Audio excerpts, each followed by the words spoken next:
Golden Claw is a virtual reality game where you become a hunter in a world similar to 19th century London and defeat monsters from various dungeons.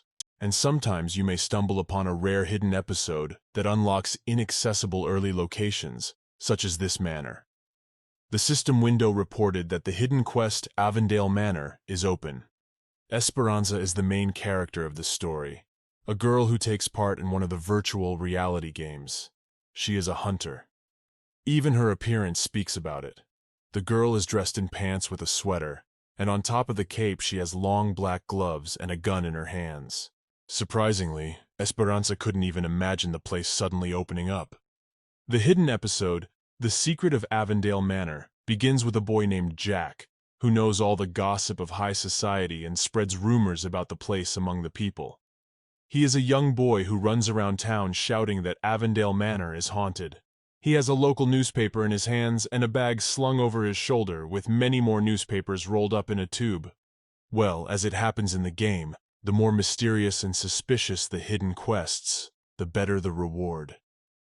Esperanza wondered what items she could collect from the Earl of Avendale, who had died 12 years ago.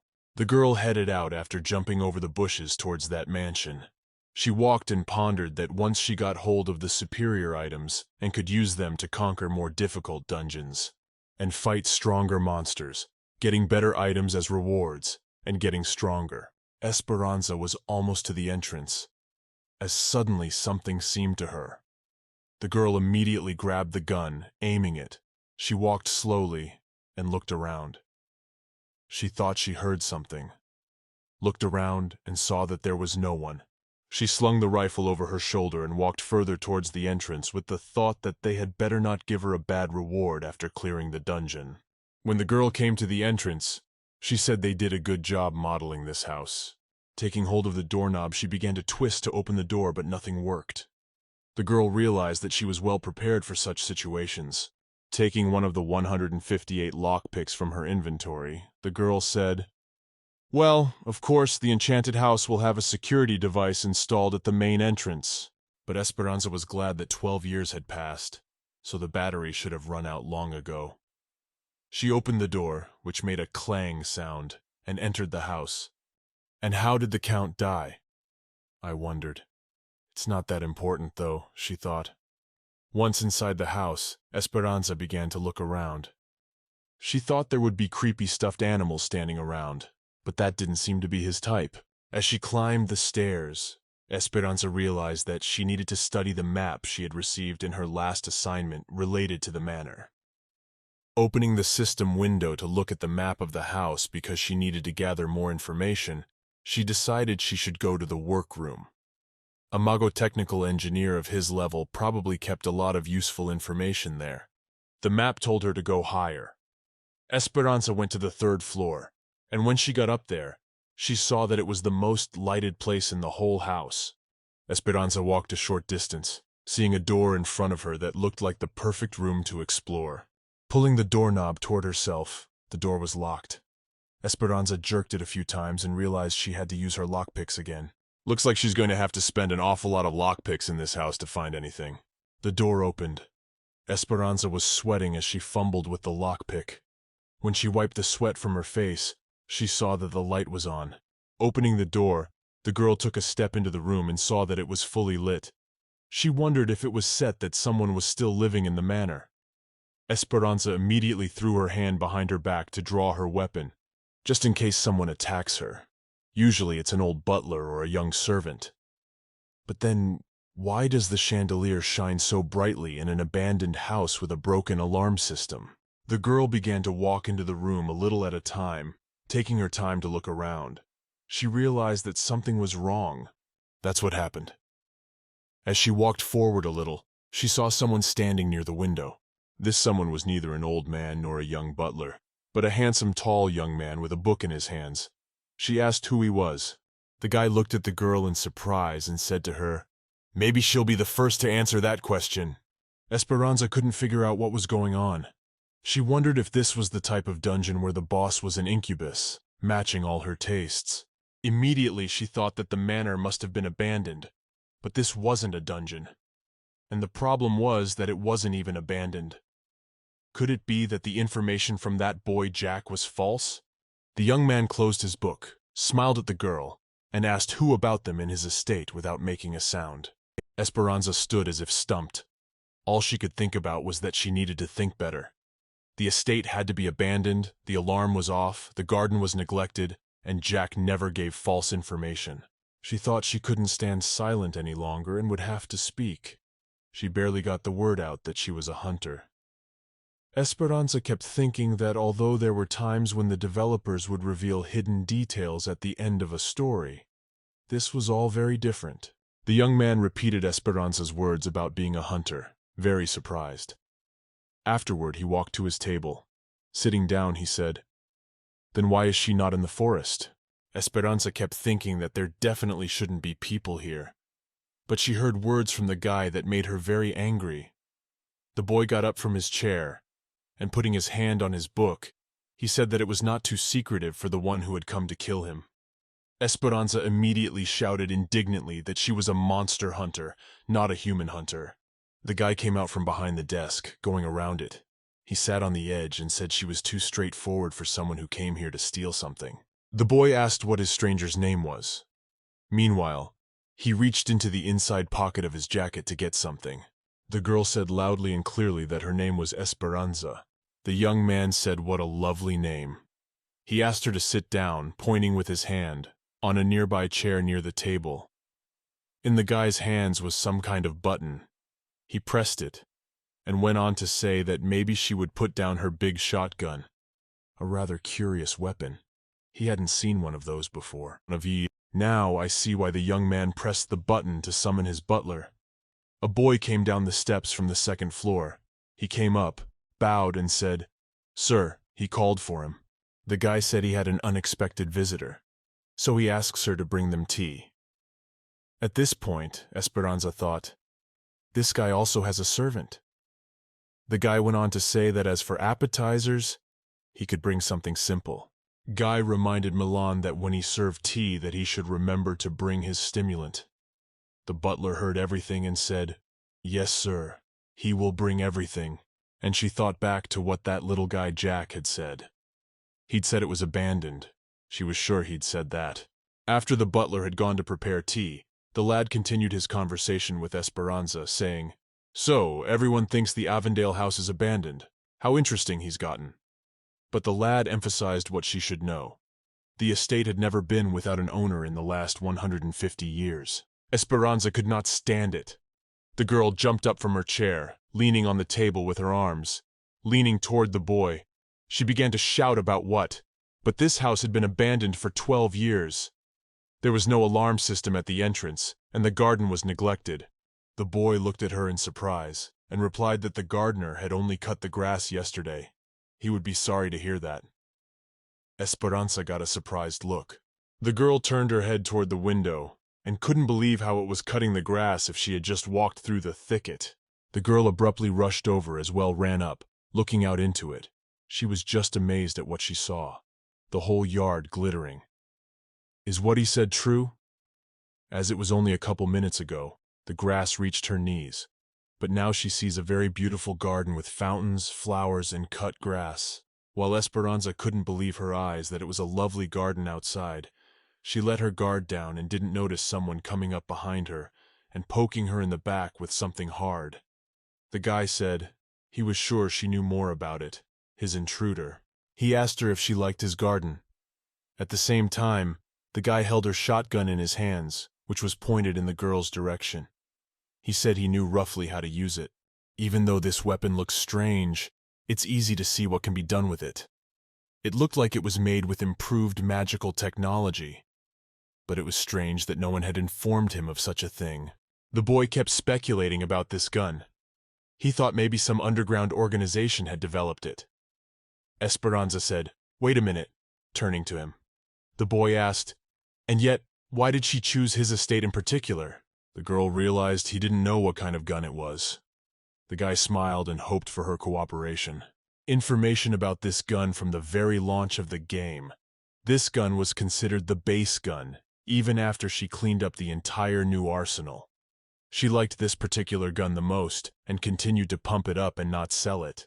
Everyone from the queen to the children on the street knows about this gun because it is known as a hunting rifle. And yet the one who, he says, follows all the news does not know about this gun. Esperanza shouted, "Wait! How old is Queen Harriet now?" The boy said that this year Her Majesty celebrated her 37th birthday. Esperanza was very surprised. She repeated, 37th birthday? Why? She was surprised because there was an exquisite celebration in honor of the Queen's 50th birthday. And during the celebration, a prince and princess from a neighboring state were kidnapped and disappeared into a dungeon. Her quest was to find them and deal with the aftermath of the incident. Esperanza is sure she finished that quest a month ago. Then she realizes and says it was 13 years ago. Then he's the Earl of Avendale, who everyone thinks is going to die. The guy smiled and said, "Call him Lord Avendale. That's how everyone addresses him." After hearing this, Esperanza began to think and remember from the Golden Claw game. She had traveled back 13 years, and she had one more year before the 9-Hoder disaster, when dungeons appeared and monsters began to take over the earth. And now it's like, there are no monsters or hunters here. After these musings, the girl smiled nervously. Damn the developers of the Golden Claw. Somehow she had become the strongest person in the world. The guy's mood immediately soured.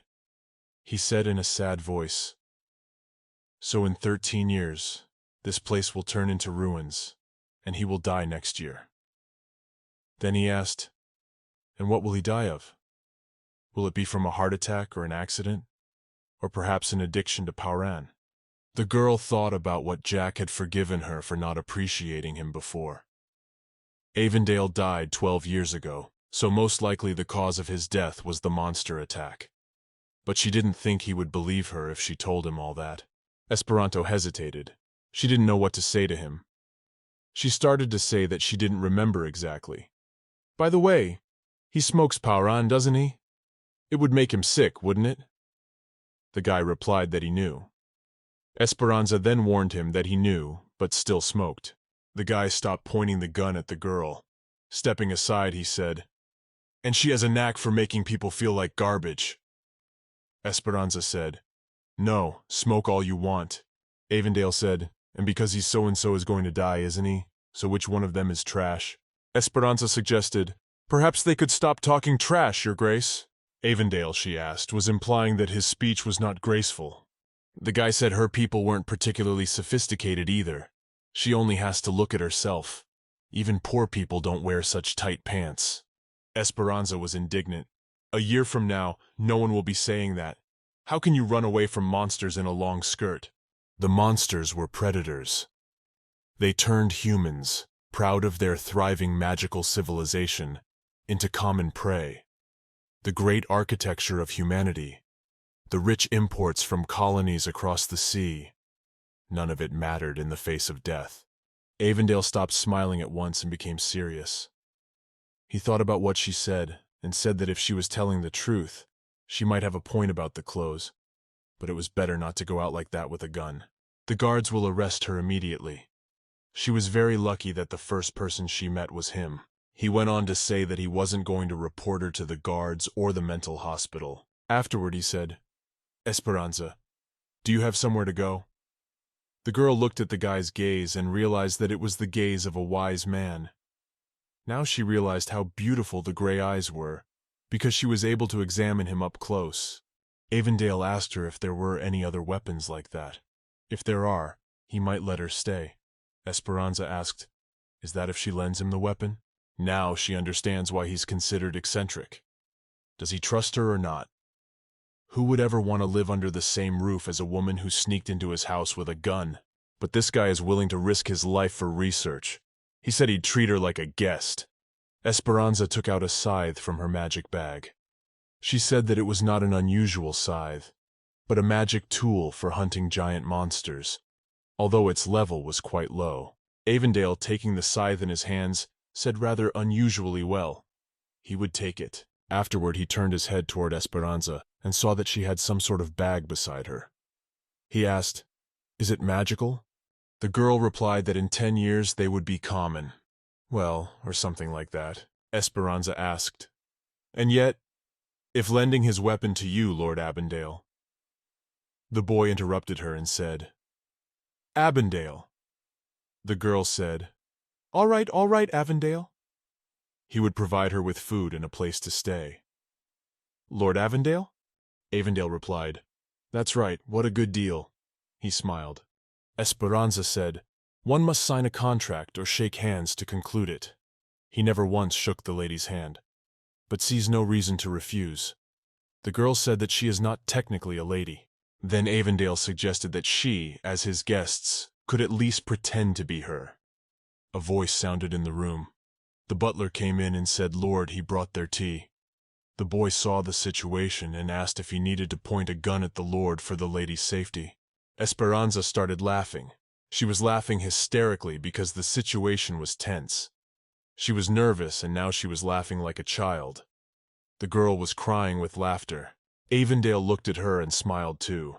He turned to his butler saying, Milan, tell Mrs. Lux to give their guests clothes from his mother's closet, as she hasn't had time to bring her own closet.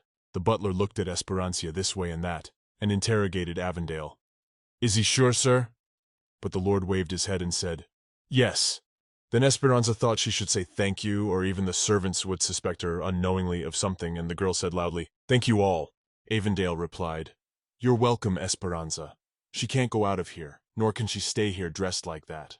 Even if he let her stay in those clothes, his servants would not like it. Esperanza said, oh well, it's her battle clothes. There was a knock on the door, and Lux's housekeeper entered the room. She was a short woman of advanced age. She shouted with joy, he called for her, your ladyship. She heard they have a guest. Avendale said that Mrs. Lux asked that this guest be taken care of on his behalf, and housekeeper Lux said, certainly, sir, she will fulfill everything. Looking at the girl, the housekeeper smiled again and said she was wonderful. The housekeeper was delighted. She was in awe that they had a guest on the estate. She took Esperanza's hands and began to say that she would take care of her as housekeeper, and Avendale should take care of her as lord. Together, they would do everything for my lady's happiness. The woman immediately asked, my lady, are you hungry? Esperanza didn't take long. Enough time had already passed and she was hungry, so she replied, yes, madam. The housekeeper cried out, oh, how nice and sensitive of you to call the housekeeper madam. Lux arranged everything for Esperanza, brought her lots of goodies, gave her mother Avendale's clothes. Esperanza changed her clothes and thought he was doing all this on purpose to tease her. Then she thought that maybe she hadn't, that she'd put some nonsense in her head. She should thank him later for all this, and in general she should act like she'd had a great time. For now, while she was alone, she should try to get out of this level of the game. Opening her system window, the girl began to try.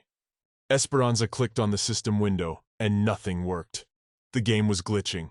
Let her get out, she exclaimed. A maid starts knocking on the door. She heard Esperanza talking and told her to come out. She is startled and starts asking her, Miss, do you need any help? Esperanza yelled out, no, I'm fine. The girl realized that she couldn't unlog. There was no way she could get out of this game. What should she do? As Esperanza clicked on the system window, pixels appeared, and then the window restored itself, and it said something to the effect of, welcome, Esperanza. Prologue. It's about to begin. Some boy is running outside and yelling that the wind is so strong today, holding onto his cap so it won't fly away. April 7th, 1838th year. Nine Hodir enjoyed the wealth gained through magic and trade with the colonies. When the dungeon was gone, all that was left in the park were torn clothes, bloody footprints, and bones that still showed chunks of meat. 13 years later, this park was renamed Memorial Park. It became a place to honor the dead and remember the terrible events that took place here. Perhaps the Earl of Avendale was there that day, though he doesn't look like a man who enjoys walking. Perhaps he was there by accident. If she had been that day, the number of victims would have been halved, perhaps more. But isn't the Count destined to die? What if saving him kept her out of the game? The system window screen showed a lock that wouldn't let open. No matter how much Esperanza pressed it, she couldn't get out. And why did it go back 13 years? That wasn't even in the game. Also, Why is she in the estate of a character she only knows by name? He's like an item in her inventory. And then Esperanza had a thought. Maybe she could find information about the golden claw item. The girl jumped up from the bed and started looking at the system window. Maybe there was some information there. It is a legendary item in the game that destroys the entire dungeon and brings peace. Because of its power, many players have derisively nicknamed it MacGuffin.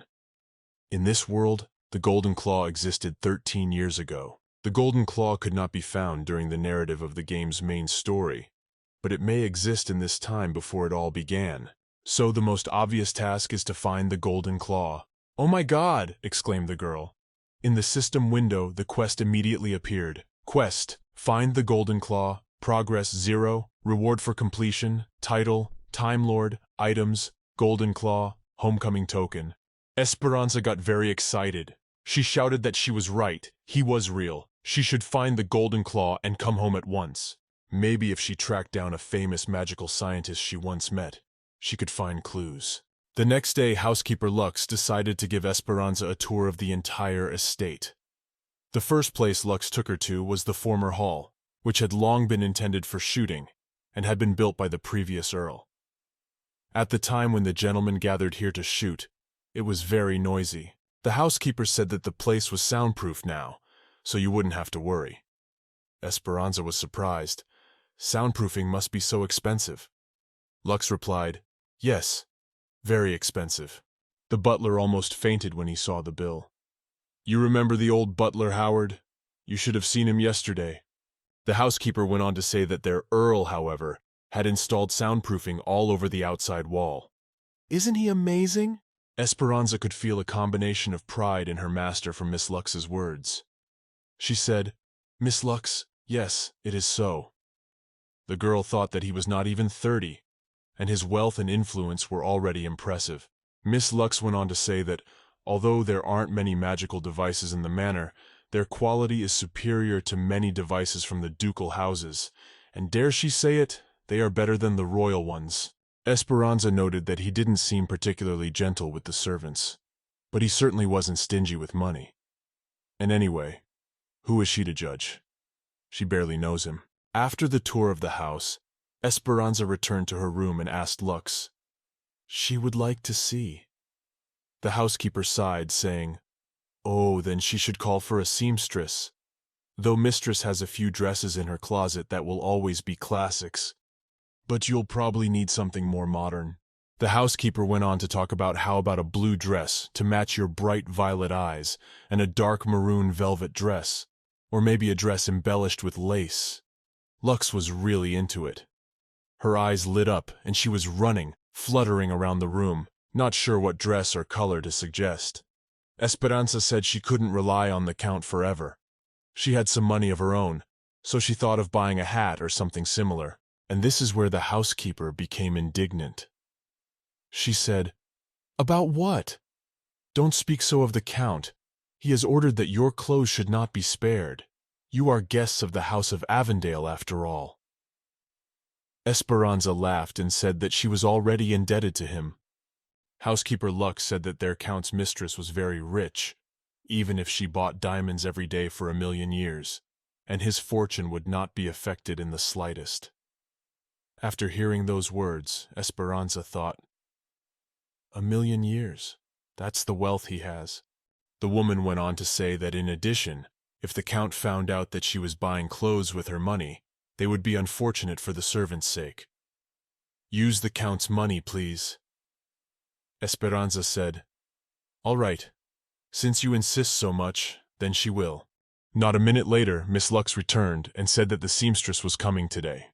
Esperanza asked in surprise, "Is such a thing really possible?" Esperanza thought about how this situation reminded her of one of her previous quests involving Rosalind Railing. Rosalind Railing quest. It said that you had to catch an imposter pretending to be Rosalind and her accomplice. A quest called The Two Rosalinds Railing. An imposter Rosalind hired her to retrieve an item from the estate where the real Rosalind was being held. And while she was mopping up the dungeon that appeared during the quest, she saved the real Rosalind. She still remembers the annoyance in the imposter's voice. And her words, "These seamstresses are so arrogant.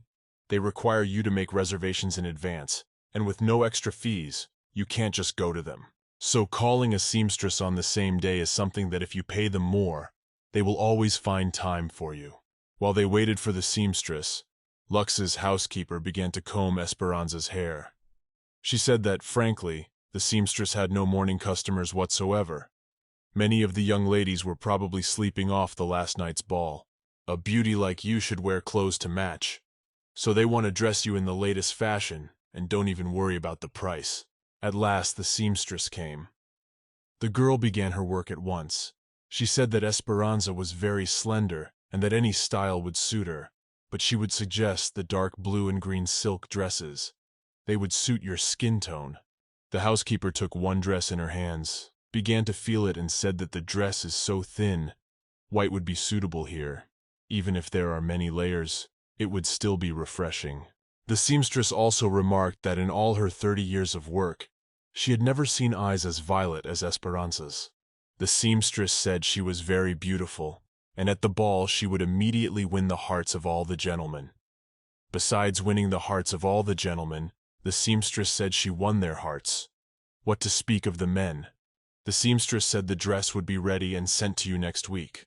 But, as Esperanza said, that if you pay double, you can get things done much faster.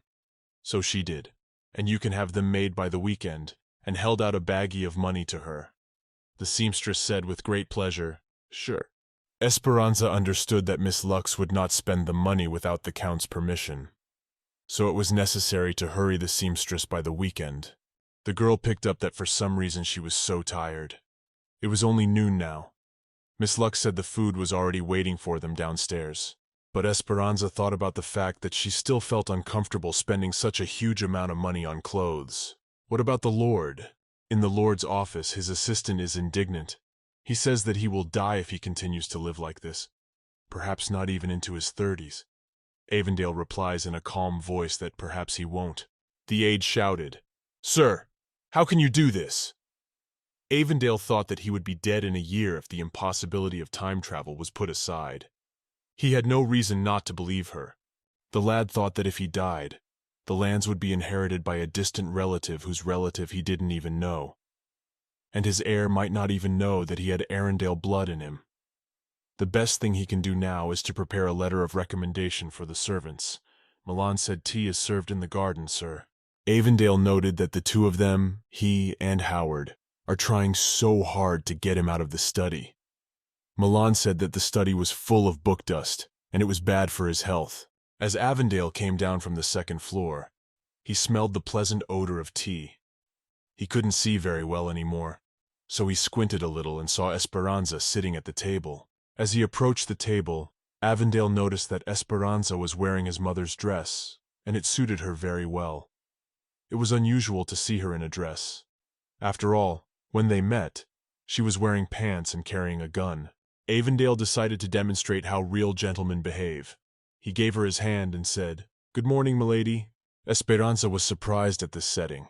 She was unaccustomed to it. She gave her hand to him in return. Afterward, he lightly touched his lips to her hand and kissed it. Then he rose and said that he had not expected visitors. "Who are you, charming milady?" Not far away stood Milan.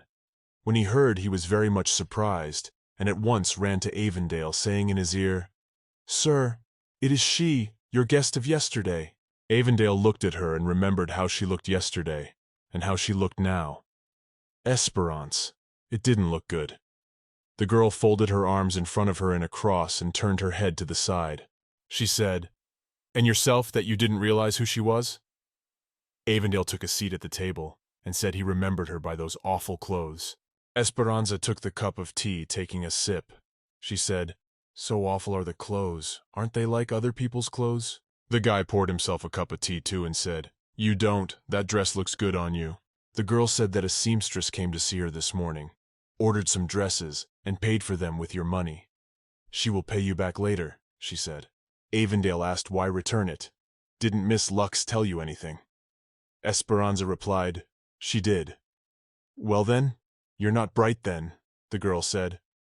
"No, she understands everything." They had sort of agreed yesterday that she would give him weapons, and he would invite her to live on his estate in return. but only on the condition that she be a lady. Esperanza said that she had already told him that she was not a lady, but the guy replied that was his concern. As his guests, she deserves the title of lady, and her weapon proved to be very useful. Esperanza said she could give something else. Avendale replied that it would be nice to have something else, but he was busy with her scythe. When the conversation was no longer taking shape, Avendale proceeded to go about his work affairs. He had a quill in his hand and some notes to write on. While the guy was writing something down, then Esperanza decided to look at his notes. But she passed the letters but didn't understand the meaning. The girl thought about the fact that, come to think of it, the Earl of Avendale is a magotechnical engineer. Should he be asked about Dr. Sullivan? But then she thought what was her time to waste, and decided to ask, turning to Avendale. Could she ask one question?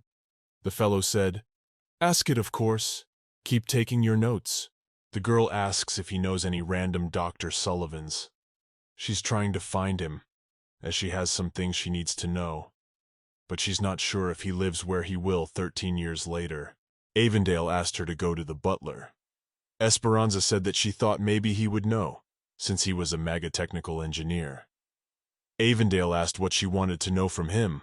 Esperanza said she needed to find an item related to going back to the future, that is, to her home. Thought the magotechnical engineer might know about him. Avendale began to reason. Sullivan, yeah, I think he's somewhere around 60 years old, and his name is either Albert, no, maybe Alberto.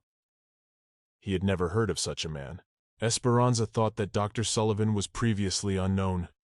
In 13 years, he'll be the best magical engineer in Nine Hotter. Maybe he's still studying, but he seems a little old for that. Just as suddenly, Esperanza heard Avendale say things like, he's probably not worth her time. He wants to find out about the magotechnician. And yet she's looking for someone so insignificant. She has him, Avendale. Surely he must not have any meaningful research if he's never heard of him.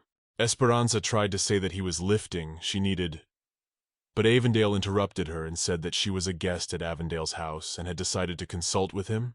Esperanza exclaimed, that in 13 years he would be very famous, and he was the best megotechnical engineer in Nine Hotter. She was also indebted to him. Avendale put a hand on her chest and said, And who does she think is the most famous magotechnical engineer in Nine Hotter right now? Dr. Cedar Ruth Clavon, the Earl of Avendale, Viscount Glalie, research professor at the Osden Royal Magical Institute and holder of the Order of the Rusty Sword, continues to keep his hand on his chest, meaning it's all him. Esperanza said, Wait, Cedar Clavon, the man who created many magotechnical inventions, including automatons and telecommunications. Avendale is he? Dr. Cedar Clavon and Count Avendale are the same person. Moreover, he was granted the symbol of the Rusty Sword. She couldn't have been unaware of it. It's the most prestigious award, given to only one person every decade, and after Dr. Clavin, she was the one to receive it. Avendale said, her words about his death finally becoming tangible. If he had been alive at the time, no one would have dared to claim that someone was the best magical engineer. Esperanza thought Dr. Clavin had died of old age, and Avendale said, What a silly assumption. Then the girl turned to him, saying, Let me ask you, Lord Avendale, how old are you? The lad replied that he was 25 years old. Oh, those geniuses, said the girl. When he got his doctorate, the guy had answered 5 years ago, and since then he'd always been the top magical engineer. She just thought Dr. Clavin was an old man. Well, 25 years old, actually. She thought it was as if she'd traveled back in time to Isaac Newton's house. She couldn't believe she'd suggested he look for another engineer. It must be crazy. But he didn't ask her to leave the house. She really needs to find the golden claw as soon as possible. Avendale hesitated and afterward asked, The object she's looking for, what's the big deal about it? Esperanza took a cup of tea, took a sip, set it down, and said that in a year's time, dungeons would appear unpredictably and chaotically. Dungeons can appear anywhere from royal palaces to back alleys, and monsters appear in their territory and kill people. Dungeons will disappear once all the people inside them are dead and the monsters have nothing to eat, or when the dungeons are completely destroyed. She had heard that the item she was looking for could get rid of all dungeons. Avendale said it's pretty vague. How exactly does this item destroy dungeons? Esperanza said she didn't know anything about it herself. The girl thought that maybe the developers of Golden Claw would tell about it later, when they decided to shut down the game's servers once it was no longer profitable, Esperanza thought. Whoa, though, that's already happening. Avendale noticed the girl was thinking about something. He said he didn't know what she was thinking about there, but she should think for now about how the dungeons would disappear because of this item. Esperanza replied, "Aren't they just going to stop showing up?" A concerned Avendale asked, "What if the opposite happens? What if the whole world becomes a dungeon?" "That's impossible," Esperanza said. "This item is legendary. It is sought after by all hunters." Said she had no proof, only a guess, but the girl countered, "And yet, she needs to find it to return to her time." Now the guy said he thought that was odd. Why does she think she'll come back when she finds him? And what's the connection between the dungeon disappearances and her return? Esperanza couldn't say everything. She knew that the server closures and quests were to blame. She can't convince him without telling him it's just a game. But how can she tell him that the world he lives in was only created for someone else's amusement? So the case, she said, hunters have their own ways of getting that information. The boy replied, "If she can't explain, it's best not to start. In terms of magotechnics, he also knows nothing about dungeons." Esperanza exclaimed that she could tell everything she knew, but the boy objected to her. "She doesn't know anything about magotechnical engineering." Guy didn't explain. She should know that scientists and detectives are similar in the sense that both professions seek the truth. Guy got up from the table and walked over to the girl. Goes on to say that studying her work might reveal a more interesting story about the structure of this world. He also suspects that she may relate to his field of knowledge. Avendale asked, "So what are they going to do next?" Esperanza replied, "They need to gather information."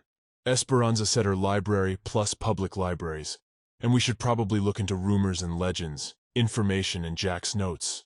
Anyway, the boys went back to Avendale's office. Esperanza was searching her dialogue box, going through dungeons, monsters, all the while flipping her finger across the screen. Avendale stood beside her. He wondered, rumors, legends, where to read this?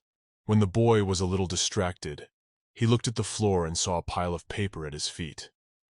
He wondered where that pile of dirty papers had come from in his room. Esperanza realized that, oh, right, he couldn't see her game's dialogue box. She thought maybe this would work. She found a book by Alfred Sullivan.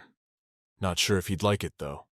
She pulled the book out of her purse, inventory, the subject, Monster Handbook, 7th edition. Esperanza said it was a little dirty. After she cleaned the book, nothing? Avendale told her not to worry. The servants would clean it up. The boy took the book in his hand, began to read a few lines for a while, said, "Looks like Dr. Sullivan isn't such an uninteresting man." Esperanza asked, "Is the book good?" Avendale replied that it was useful. He thought he could roughly understand what a dungeon was once he finished reading it. He saw some papers. He asked, "What are these?"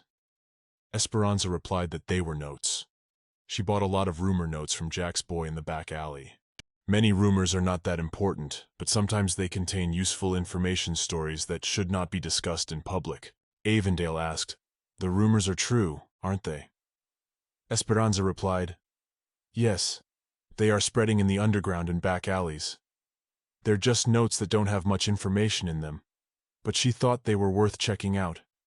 There have been a few quests using the Golden Claw as bait." Avendale interjected, "Quests?" The girl replied, "Quests for hunters," the boy said. "For a job that's only 12 years old, she uses some pretty unique terms." Esperanza explained that they have a pretty closed society. They use their own lingo. Avendale asked, "So not everyone can become a hunter?" The girl replied, "Yes, you have to qualify, but she's not good at it." Avendale fumbled with the cover of the book and said it was a monster skin, just like the one on her braid. Esperanza asked which one he showed. "Here's the cover." The girl felt with her finger and said, "That's right, it's ogre skin." The boy took the book and stepped a little aside. Esperanza looked at him and thought, even though it's a limited edition with revised information, it's not enough for him. How to adjust to the endless demands of genius is to rely on yourself. Avendale, taking the book under his arm, said he would read it. She doesn't think he's going to take the book for himself? She doesn't, does she? Esperanza said, take it. She won't read it anyway. The boy, immediately surprised, said, what do you mean? Is she serious? It's priceless information. So the girl said, yeah, well, he's gonna need it more than she is. The guy got excited. He said, okay, thanks. When Avendale left, Esperanza was left to collect the papers. She thought, he's glad. That's good. It's more important to her. Esperanza realized that it was taking too long to collect the papers. She needed to clean up quickly. She decided to use her magic powers and do a little magic to clean up everything she'd thrown in the office. Seeing that everything had worked out and the office was clean, she waved her finger and said, that's enough. Lux's housekeeper and a maid walked past the study. They peered into the study and saw Esperanza using magic. The maid shouted, Miss, in using magic devices, she has not seen anything like that. Lux also said, amazing, can we show it again? It's impressive. So Esperanza decided to demonstrate the simplest thing. She reached out her hand and caused a small flame of fire. The women began to say, oh, now that's something, so that's how you use magic, so different from what their count uses. The maid asked, Miss, could you create water? Please create water. While the maid was begging, Avendale walked into the office. When the master came in, at that moment Esperanza had a large magic trick in her hand. She was showing the maids the water as they had requested, but when she saw the gentleman, she immediately stopped abruptly. This trick frightened her. What would he say to her? Avendale, upon seeing it, asked, what can he use magic for? And Esperanza said he could too, for he himself had said he was a magical engineer. The guy said, yes, he uses magic, but her magic isn't like that. He took her hand and said, let me see. Avendale began to examine her hands from every angle. She asked what he was looking for. He asked, does she have a mana stone? She said, no. Why? She had used magic yesterday to open her bottomless bag. Not a type of magic at all. Avendale told her to forgive him. The girl said, okay. And then the guy asked to go to his lab so they wouldn't be disturbed there. There was a knock on the door and the butler came in. He asked the gentleman, what about the ball? The boy said he wasn't going. Howard, he has to go and work. The butler wondered what was going on here. Avendale smiled sweetly and asked Esperanza, she's going to join him, isn't she? The girl didn't refuse. She said she still had to clean up the place first. The guy asked if she needed help. She said, no, she can do it herself. Esperanza waved her hand, and all those leaves just disappeared. Avendale didn't let her finish, but told her to follow him. It was like he was a little offended. Still, it didn't seem like it to Esperanza. As he walked forward, she noticed that the guy's ears were red. Nothing about that was surprising. She tried to tell him something, but he wouldn't listen. He walked forward. She could barely keep up with him. As they climbed the stairs, the girl marveled at the size of this house. This house amazed her more and more. So many rooms. Finally, they reached the lab. When the girl opened the door, it was still a huge room with a lot of books, tables, and various records. Avendale told Esperanza to stand exactly in the right place, which he showed her. She was a little startled and said that he wasn't going to do anything weird to her, like an autopsy, was he? Avendale asked why he'd want to autopsy her while she was alive. He could learn so much from her. So it won't hurt. It will happen quickly. So stand here where he showed me. His voice was low and soothing, like a gentleman giving roses to his bride.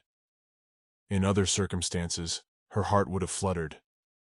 But here he sounded more like a kidnapper. The girl screamed as it wouldn't hurt. He was going to aim a stream of magic at her. She grabbed a gun from her purse and pointed it towards the guy. Avendale said he would make sure it didn't hurt by directing a small stream. Esperanza asked, had he done that before with a human? The guy replied, no, because usually humans don't have magical powers. Of course, he would try it if the opportunity presented itself.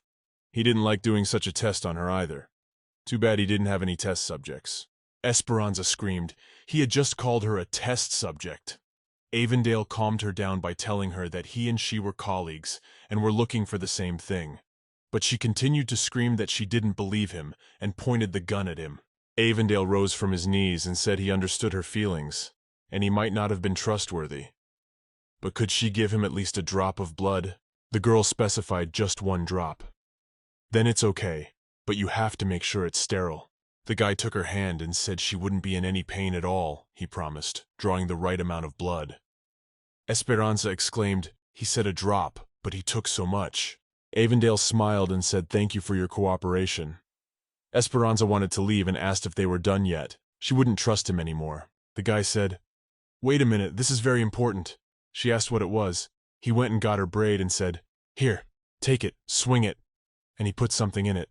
Esperanza didn't want to wave the scythe indoors, but he told her he wanted to show her the transformation of the weapon. She took that braid and swung it slightly, holding on to it. The braid lifted the girl up. In a word, the girl fluttered around the room holding her braid. She thought it was a real magician, because so quickly he managed to think of something. Avendale, smiling, held out his hand to the girl and said, looking forward to working with her. But only Esperanza doesn't believe him anymore and told him not to even dare to think about it. And her autopsy, she won't give him her blood or agree to experiment on herself. Who pointed his finger at his bandaged hand where he drew blood. She also told him, he sees it, convinced her that he didn't mean that. He meant her quest. The girl immediately perked up and asked if he would help her find the golden claw. The guy promised her he would do his best. The girl reminded him again that she would not give him her blood. The boy again told her that he wasn't asking for it. Avendale said only one thing, unless of course she offered. The girl screamed again. He what, seriously? She said she wouldn't give it. The guy said, okay, he's not asking. Unlike magical engineers, she can freely use magic thanks to the mana flowing in her veins without resorting to magic stones. That's what she is, a true magician. The girl didn't know what else to tell him. She began to list on her fingers, as if she hadn't forgotten anything. What's next? Avendale thought. She said he only had a year. It felt as if this year would be busier than all the previous ones. They shook hands in agreement. The next day the boys started practicing. Esperanza took her gun and began to aim at the target, and Avendale asked her how she could even see the tiny target, and if it made any sense at all. Esperanza began to remember that it was 2 years ago. She had been busy at work and hadn't been able to get into the game for months, so she couldn't lose her grip, and only this kind of training would help her stay in shape. Her rank had dropped, of course, but what shocked her was that it took her 3 months to regain her combat skills. Avendale asked what would happen if she fired the gun full force. The girl said that she had never tried it outside the dungeon. She used it in the cathedral and the one in the center of Nain Hodder. Avendale interjected, St. Juliana-s, was it? Esperanza replied that she thought so, yes. When the whole cathedral exploded along with the monastery inside it. And how long can they resist that power? The boy asked. The girl replied, not long, they just poof, and all to death. Avendale picked up the rifle to get some practice. He said it's the best rifle in his arsenal, though it's hard to adjust to the power of the shot. There are only 3 magic filters, she can be improved, Esperanza said. Avendale asked, really, kid? Proudly said, yeah, if he says you can, then you can, but not today. They have somewhere to go. She hadn't forgotten. Esperanza said, no, mistress, you can go to the ball in this dress right now. She will be able to attract all eyes. Tonight is her first date with the Count.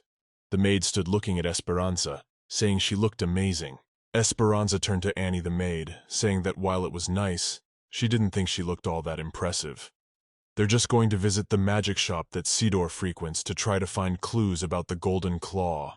The maid said, Madam, you are too modest.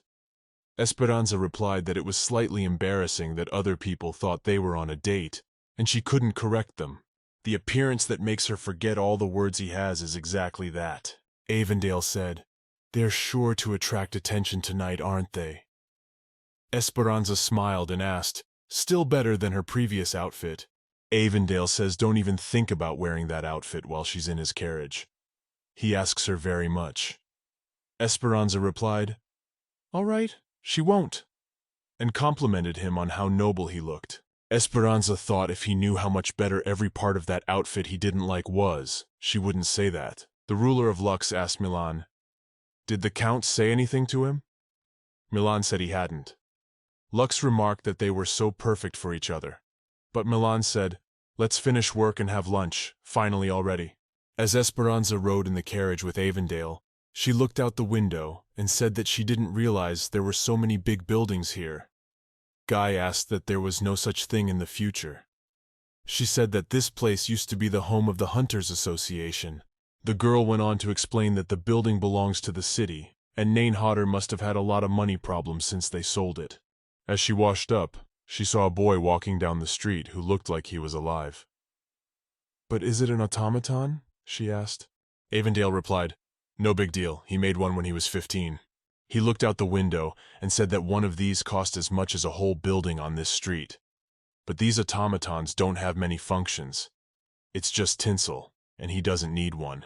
Esperanza asked if that's the only point. The guy said, "Yes, just that." The carriage pulled up to the building, and the people in the street who were nearby saw the Count coming out of the carriage. They shouted, "It's the Earl of Avendale, isn't it? He's got a lady coming out of the carriage." The Count said, "Just pretend you don't hear anything." He hadn't decided how to introduce her to everyone yet. People immediately started discussing that they couldn't believe he was taking a lady to such a suspicious place. But the Count is known for his quirks.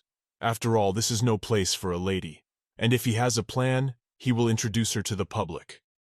And only then will they all know if she is related to him or not. Or maybe a fiancé. The pair walked into the shop, and Avendale began to look at what he needed to buy there to keep from getting bored. Esperanza went to look at what they had for sale on the shelves, and saw just the troll skin. "Why do we have it here?" she thought. After all, monster skin is openly sold a year before monsters. She decided to call Lord Avendale. He asked, "What's the matter, Mrs. Hunter? If you're scared, wait outside." He asked what was wrong, and she said, "Take a look." She told him to ask where he got that leather and buy it. She would explain everything later. The girl wondered if there might be a connection between the monster remains and the golden claw after all. She should investigate it. While Lord was at the store, she went out sneakily, putting on a rider cape that reduced visibility by 30%. Here is the biggest slum in Nainhotter, called the Alternative Neighborhood. She doesn't usually go to places like this. This is definitely a dangerous neighborhood. Suddenly a child's voice sounded. It said, "Hello, miss." A short boy held out his hat to her and said, "Can you give me some money?" Esperanza asked what he would give her in return. The boy said that her life, miss. He said to give him 100 taro and he would take her to a safe place. The girl asked what his name was. The boy replied that his name was Jack. Esperanza said she had a question. The boy asked, "So you're not going to pay?" Suddenly Jack yelled, "Guys, dibs on the jewelry on her hands." One of the attackers from behind shouted, "Grab her!" And several men began to attack her. But then suddenly Esperanza disappeared. "Where is she?" they shouted. Because Esperanza had magical powers, she transported herself from one place to another, managed to get her purse and take out her sword. Now she stands there pondering whether she should kill these guys and ask them where the information merchant is. 10 heads per group, that makes 20 in total. How many heads will there be one smart one? Esperanza thinks. She dealt with them in an instant, using her ability to use magic and her trusty sword. The boy was frightened and shouted, "She's using magic!" Esperanza replied, "He has an eye for magic!" Goes around again, asks him again, and his name is Jack, right? She likes his name, so she'll let him go this time. A little frightened, he began to stammer. "Ask," she said, and he replied that there was something she wanted to ask him. "That's right, isn't it?" Esperanza asked. "Is he familiar with this neighborhood? Does he know everything here?" The kid clarified that if he didn't cross her, he would survive, and it was better to tell the truth. "Yes," the girl asked. "Is that how it could be? He knows where the information trafficker is?" The boy asked. "Why would she need to know?" "She doesn't need to," Esperanza asked once more. "So Jack, does he know or not?" The voices of the other people in the back alley began to be heard, shouting, "Right here! There she is! Look! Grab her! Now we're going to avenge our boys!" they shouted. Esperanza looked at them and thought how annoying this was. She told Jack she would see him not next time and ran off. "Go away. We had some sound advice for him that if he wants to get home safely, he should watch his words." 2 hours ago, it's still happening in the shop. When Avendale entered the shop, the salesman said, "It's been a long time, my lord. It's been a month, hasn't it? I wonder how your research is going." Avendale replied, "Fine. And today you brought a young lady with you, and she seems to be interested in magic," and introduced herself to him as Mrs. Hunter. "She must be talented. She looks like an aspiring student. Avendale, Esperanza, better than the average rookie. And of course, she's not a scientist." He asked the salesman, "Is there anything new?" Answered that, "Well, for a man of your position, no." Then the Lord asked, "What about something that doesn't suit a man of his position?" The salesman immediately said, "They have plenty of that. He cannot rely only on scholars, the rich, or hunters to make his store prosper. He still has to do business with the criminal underworld, and those items need to be hidden in a warehouse in a secluded corner away from other people. The Lord assumes he won't show him the warehouse, doesn't he?" The salesman was immediately frightened and shouted that he couldn't do that, not even for my lord. But the Lord said the thing was that he was looking for something. Isn't what he's looking for something that can be found legally? The salesman asked, "And what is it that he's looking for?" The guy said, "A claw." Fixing his glasses, he asked, "Does he mean the claw of the beast?" The Lord replied, "No, not like that. She said she was looking for a gold claw. So he should start by looking at the regular claws. Of course, it might not be a claw at all, but he needs to make sure he has what he's looking for. So he wants the seller to show him everything he has."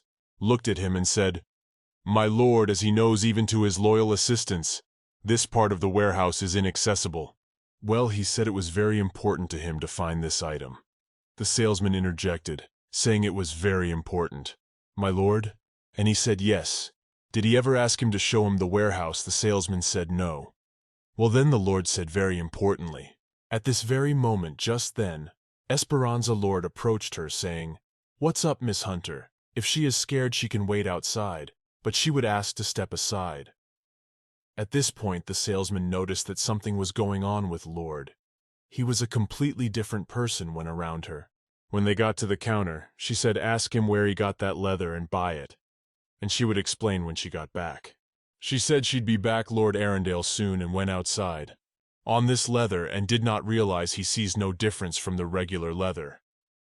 The salesman came up and said of Lola, "He does not trust the goods in his store. Has he ever cheated him why he does it?" Lord stood there checking something out, scratching at that leather, answering the salesman that he had never cheated him once. Then he took his magic sensor and looked at it. "What is it?" he asked.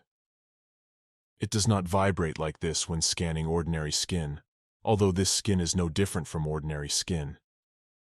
But its magical properties are completely different." This is all new to him. Avendale asked the seller where he got the leather from. The seller said he'd recently gotten it from a hunter. What's wrong with that? Asked if it was his usual supplier, the salesman said no, it's from the newcomers. The salesman said he knew nothing more. The Lord answered him, "He's just thinking of recommending his shop to an acquaintance. So no need to worry, he's buying up all the leather he has." The salesman asked, "All of it? Like all of it?" Lord said he obviously didn't want to show him the claws. The seller asked, "So he won't look at them?" Lord replied and kept the young lady waiting. Thought the shopkeeper hadn't noticed that the leather was unusual, and he hadn't realized anything. Not until he studied it. But Esperanza knew right away. What was the reason? A servant standing by the carriage saw the gentleman and said, "He has already returned. And where is Miss Hunter?" Avendale told Taylor, "Take all his purchases out of the shop, and if he's not back in an hour, he needs to contact the guards and tell them to go to an alternate neighborhood." Taylor asked worriedly, "But Miss Hunter didn't go there, did she? She probably went to a hat store or something." The Lord said he hoped so, and he went to the very same neighborhood. As he walked along the sidewalk, he noticed pools of blood on it. He went into one of the alleys, where he was immediately noticed by the poor people. They began to whisper, "Nobleman, what is he doing here?" A girl approached Avendale. She said, "Sir, give me a piece of bread. She's asking for it. She hasn't eaten in days." These people from the alley began to whisper that he had only a cane as a weapon. He had just hit a kid on the arm with it and refused to help him. They thought maybe they could deal with him. He must have a lot of valuables with him. After that, Lord took out a gun and pointed it at that girl. And the rest of the gang in the alley noticed this magical weapon too. They thought he was violent, best not to mess with him, fell to the ground and screamed, "Pardon me, sir, she will leave her, spare her." The Lord asked, "Has she seen the lady here?" And the girl pointed her finger to that alley. She went that way. Very much frightened, she went too far, and he immediately ran after her.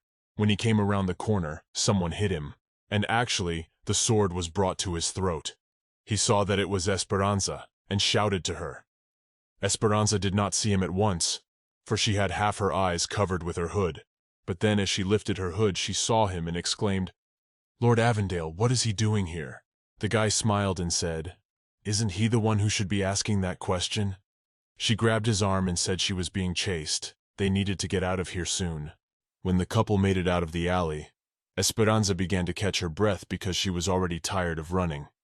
The boy asked, "Did she find anything?" The girl answered, "No." So he asked her if she had made so much noise and found nothing. She was embarrassed and said she didn't even know what to say. The Lord replied that it was okay. As long as they were together, they could fix it. And by the way, he hasn't seen that sword yet. Esperanza asked, "He wants her to show it to him now?" The boy said, "No, probably later. We can look at it in the lab." He also bought the leather she asked for. He expects her to have it in the lab as well. The answer is, "For what?" She-girl tells her that she will explain everything later. Smiled and thought that because she wouldn't have time to explain anything today. Because she wouldn't have time today to explain, Esperanza walked and wondered what he meant. They got back to the estate, then the ladies' home ruler jumped out and started yelling at them. What happened to their clothes? They said they were going to the magic shop. Why are they still acting like children? That a young lady decided to look around the back alley. Thus he sicked the housekeeper on her. Lux, a woman, came up and began to reprimand Esperanza. Lube said she thought you were a well-mannered girl who wouldn't need to be told off by an old lady like her. Miss Esperanza, good ladies don't use back alleys. The day is finally over, and Esperanza is already changed and in bed. I wondered if that annoying man had pretended to help her and then pulled a stunt like that. But everything Mrs. Lux said is true. Good ladies really don't use backstabbers. If she really was a lady, one could still understand. Lord Avendale came to rescue her, and she mistakenly pulled a gun on him and stole his clothes. So in a way, she deserved a beating from Mrs. Lux. Still, what the Count prefers, he honestly doesn't think. Should she?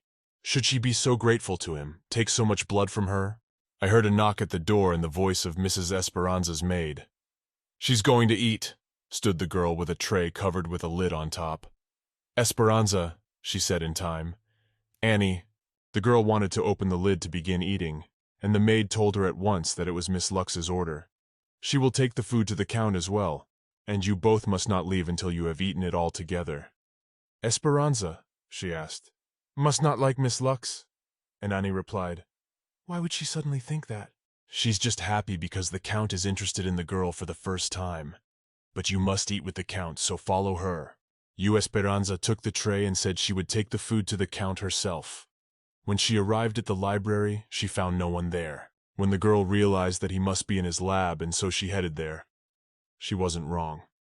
Once inside the lab, she saw Lord working on something. Raz noticed her enter and said that she would see everything now. There was an unknown machine in the laboratory, and Esperanza was interested in it. The guy put a small pebble there, pressed something, and the machine began to glow. What did he say? To walk over to this car and retrieve his item. The girl walked over and saw her scythe. She took it in her hands, but it wasn't clear what was going on with the scythe yet. Esperanza took the scythe in her hands and immediately realized that she was up to the entry level, strong enough for medieval dungeons. She asked how he had improved her scythe. At this time, there aren't even loot from monsters that you need to upgrade. It's an amazing character enhancement. Unbelievable.